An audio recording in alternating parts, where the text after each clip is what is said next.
What is good? I'm gonna tell you what.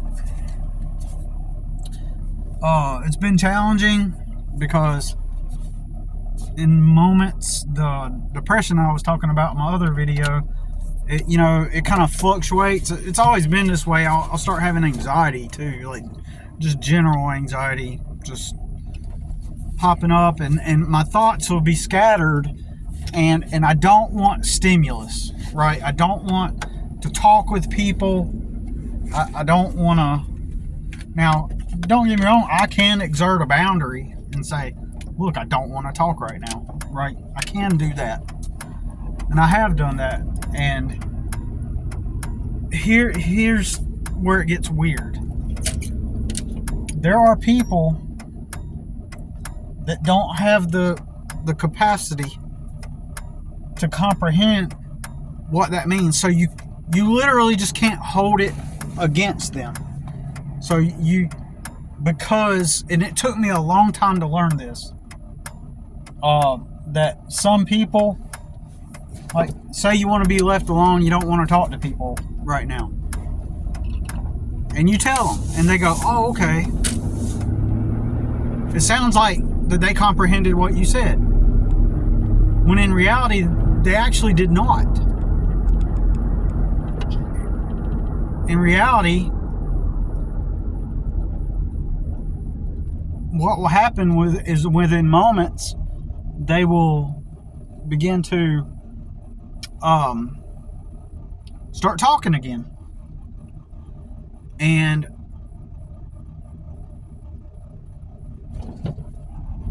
they'll come up to you and be like, I know you want to be by yourself right now, but blah blah blah blah blah.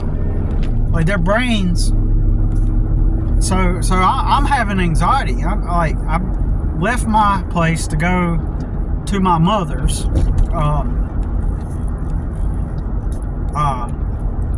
to go take care of a chore, and to get like she brought me a plate of food, which I'm grateful for.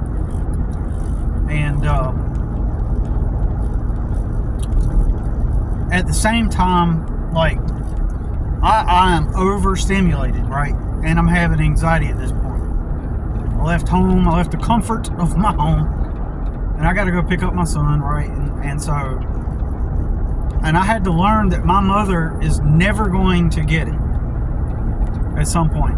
And it took me a long time to realize, like her brain just won't function. And if I say I want to be left alone, she's not doing it out of disrespect.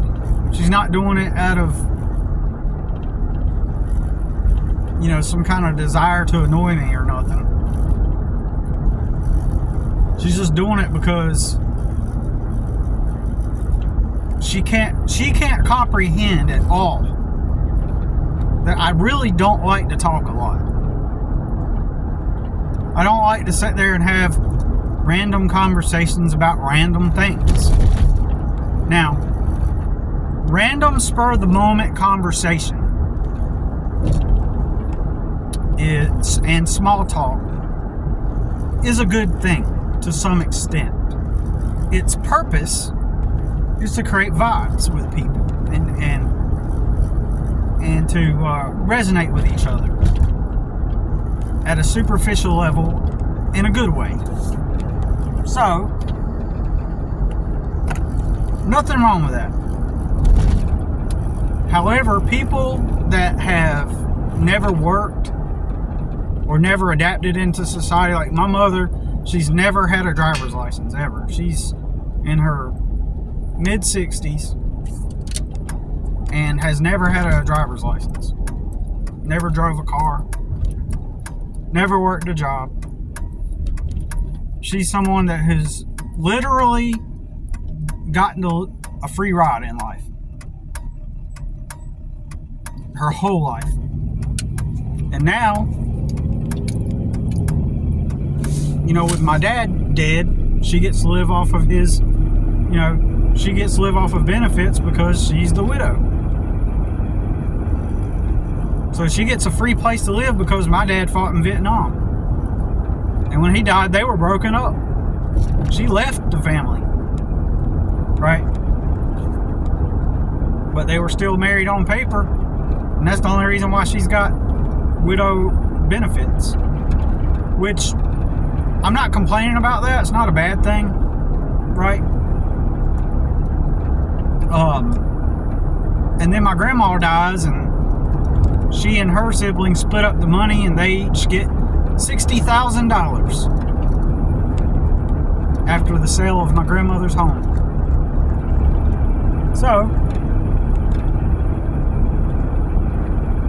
my sister, 25-year-old sister, never has worked a job, never has gotten a license,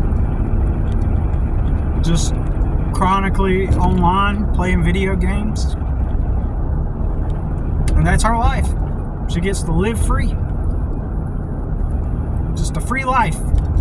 Like nobody I know right now, it's Thanksgiving, it's the evening, it's 9 o'clock. Nobody I know right now, in their mind, is feeling the pressure of having to go work tomorrow. Every single fucking body got lucky in life. And when I say they got lucky, I mean they literally got lucky. They stumbled into a relationship with the right person, or they went viral on the internet, or somebody's taking care of them, or they got government benefits, you name it, etc., so on and so forth. Everybody is taken care of, and none of them worked hard to get to where they're at. It all just happened to them. So, on the surface, because it's taught this way, on the surface, if anybody on the street were to meet any of them, they would just conclude and assume, oh, they're living their life. They must have started from a bottom, some subjective bottom, some lower place in life, and then they work their way up, because that's the script. The script assumes that if you are at a certain socioeconomic level or position in life, then that means that, oh, you worked to get there.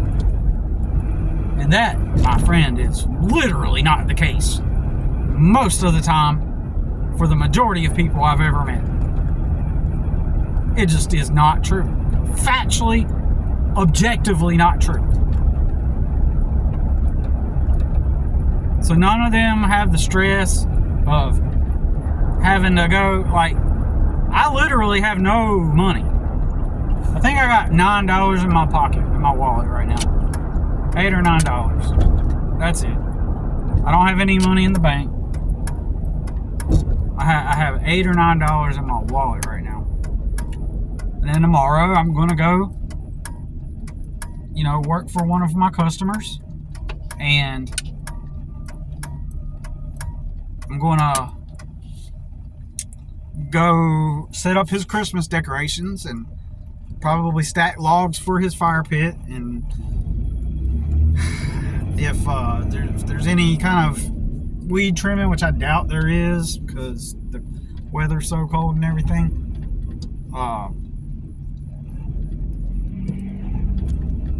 I'll just do basic landscape stuff. But I'll make a couple bucks tomorrow. Nothing, just enough to cover a few basic things like some more gas in my tank. That's it. I got another customer too who I don't know if they want me to do it. I didn't get in touch with them about it, so I don't know if they want me to do it tomorrow or if they want me to come Monday. I don't know, but I got to set up. They have a manger scene that I set up every year. Then I'll end up blowing all the leaves in their yard, feeding the birds, and that's what I'll end up doing over there. I'll make a few bucks. Nothing significant or substantial. My phone bill is due. My storage room is going to be due, and it's not even enough. The amount I'm going to make is not even going to be enough to cover that. And nobody else I know is burdened with that constant, chronic need. Everybody's taken care of, but everybody gets to play the theater that their current position was this story of striving, story of making it to where they're at, when it's just not true. So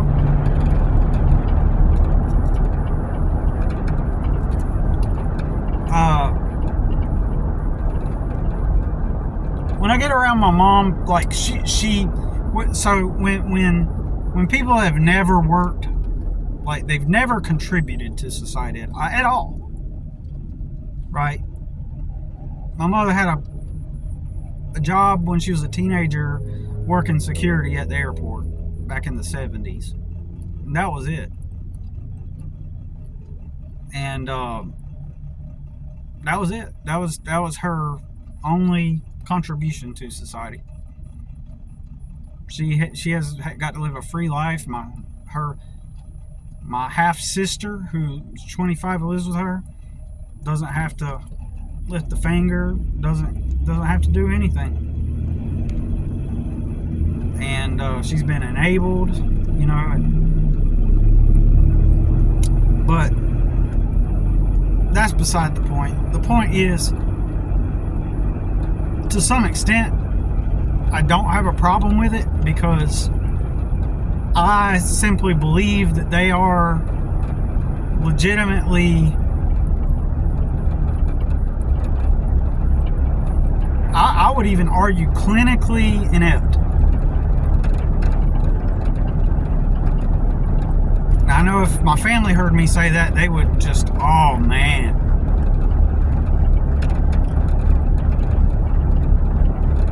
And they probably wouldn't even know what I'm saying in the first place by saying that. A lot of them.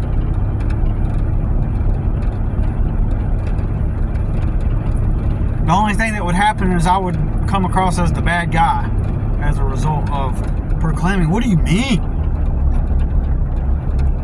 They're not functioning in society. They're not contributing. They are takers. It's parasitic. But I believe that they are clinically inept. Now, at the same time,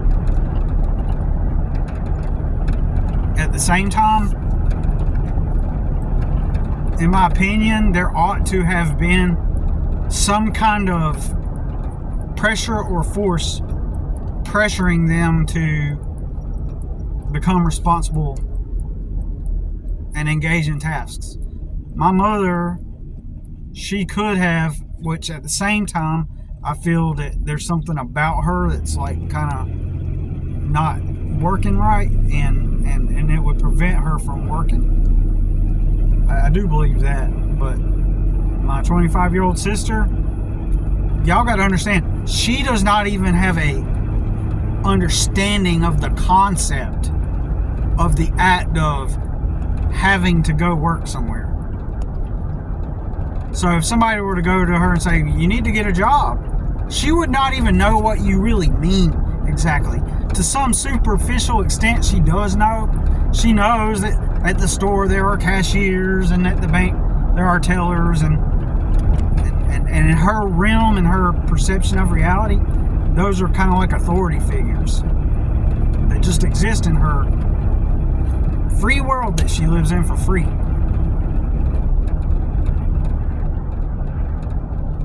And so if somebody told her she needs to get a job, and I mean this literally, she would just look at them and stare at them and not say anything.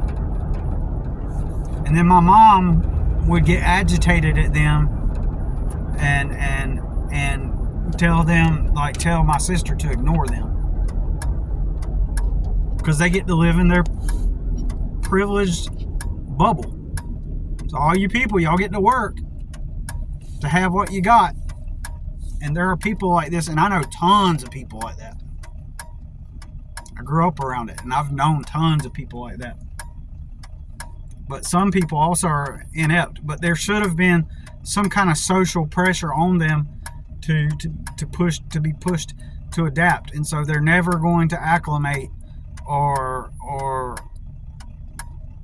to society, right? And you can even argue that even my sister,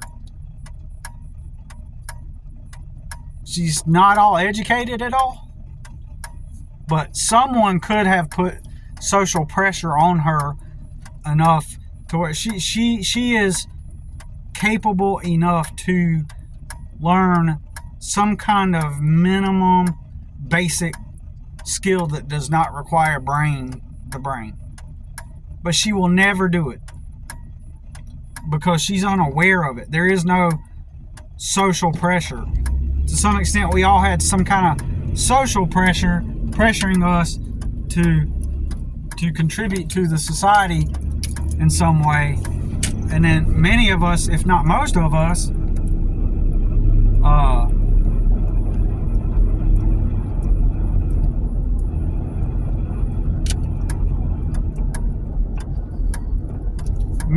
many of us, man, hold on, there's a cop right here at the entrance of apartments. Man, I'm just gonna go into the opposite entrance.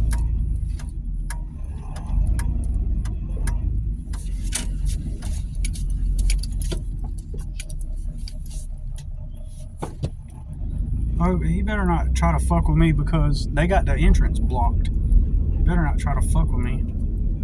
We're going into the wrong entrance. I went to that. They got the whole entrance to the apartment. He pulled somebody over and got them blocked, which made it difficult for me to get in.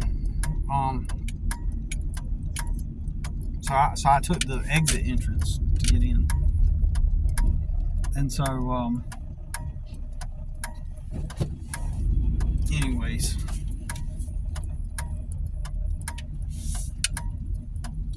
it's kind of a gray area. Like, there's no social pressure, and there should be, in my opinion. I think to some extent, both of them have at least some kind of basic ability. Or at least at this point, my sister has some kind of basic ability to become a contributing member. But even if you tried to put it in her head or say something, you would get backlash from my mother, for one, and you would also get like at the same time, she can't even conceptualize it. It's so hard to explain. It's such a weird thing, right? It's so weird, right? And so, but there's nothing I can do about it. And there's nothing any of us can do about it.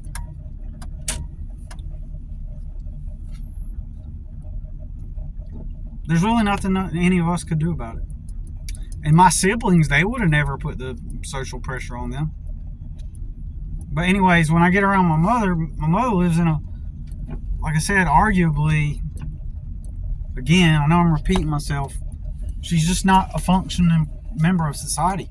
It's almost like mentally she can't function in the society as a normal person. And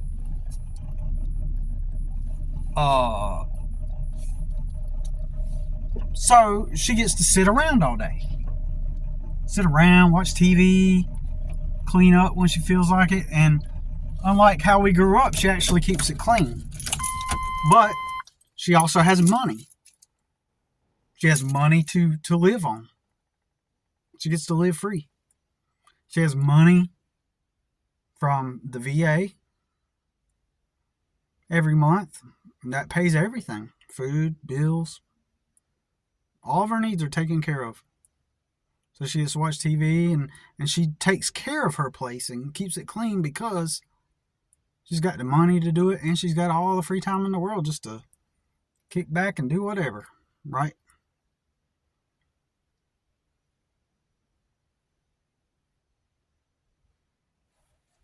And as a result, and she's not the only one, I've known tons of people like this, all they do is just sit around and small talk and talk about everything, talk. talk about like, oh yeah, did you see? And then I walked outside this morning and I seen that neighbor checking his mail. Just meaningless filler. And there's a time and place for meaningless filler conversation, and the purpose of it again is to vibe with people. It's for vibes. It's for mutually resonating with people on a certain level, and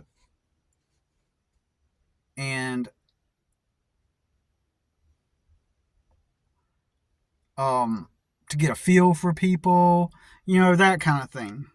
But language is a tool. Language even exists, for various different reasons, and vibing is one of them, right? But when you have no purpose for anything and you're not busy contributing, you're not going to use language that is for building up of things and the building up of people. You're only going to use it just for the feeling, for the vibe. So therefore, people that don't work or don't contribute, they're just always talking about random shit. And so they also look for funny things to talk about. They look for funny, distraction, slapstick, and they also look for drama and pain and distraction, because they don't got nothing to do. And that's my famous brother. All his fame allowed him to do was to not build or contribute. It just bought him the ability to sustain himself at the same resonant frequency of that vibe level. And so the only thing he does basically is sit around and look for filler conversation, to say funny things, and this is why it quote unquote works for him to sustain him to some extent. Like, he can just recently got his own apartment, 1.2 million followers, almost 9 years later, and he's blown it all away, and he's at his apartment. But what does he do all day? So he doesn't make money off of the page where he got famous from, because in my opinion, a production company owns that page now, because he stupidly signed it over to them legally. But he legally has the rights to his TikTok account. So he goes on TikTok, and what does he do? He just, funny, fun, battles, and just, goofy, But it's not that he's being fulfilled by this. It's just that he's constantly needing to chase that dopamine hit and hoping to get some money off of it so he can pay his pay his bills, which he'll probably end up losing that apartment like he's lost every other house he rented too. So it's just nothing but it only enabled him to be in that same state, because he's the same type of person. Sit around, do nothing. And the people that sit around, do nothing, it's nothing but stimulus. It's nothing but try to make something funny or try to start drama. And he's one of the people that tries to start drama, tries to start shit with people, needs to, have people surrounding him at all times. He can't be alone. Like physically, he cannot be alone. He has to have someone there with him, because he's codependent, and he's miserable. And so he has to constantly be seeking that stimulus. So, and he'll try to act happy. So if he was listening to this, he'd be like trying to compensate by mocking what I say. He would mock what I say, and then he'd try to on purpose say something funny to mock what I say. And well, he won't do that to me. He's a pussy, because he'd back down from a fight from me. And but I'm just saying in general, that's how he would try to do with people, to deflect, to deflect from that self-awareness. So it enables him to just sit around. He's not going anywhere in life. He has no investments, no savings. Just makes just enough money to get by, and he's in a perpetual state, a perpetual loop of just being in that constant state of looking for that verbal conversation, that stimulus through constant small talk, constant, continuous, not language that builds people up, not language that builds things up, not language that contributes to society and makes society better, not language that contributes to the manifestation or construction of a reality where it improves your life and you advance, and as a side effect, it improves the lives of others necessarily. It is just a static state of arrested development and somewhat of a cognitive impairment where he just seeks the stimulus through the small talk just to stay on the vibe. The constant small talk, the need to try to make things funny all the time, or the need to, have people around him and to at times instigate negative things, because even negative attention, feeds that narcissistic void. So, anyways, that's all I got to say about it. I'm here to pick up my son. Let me know your thoughts. All right, peace.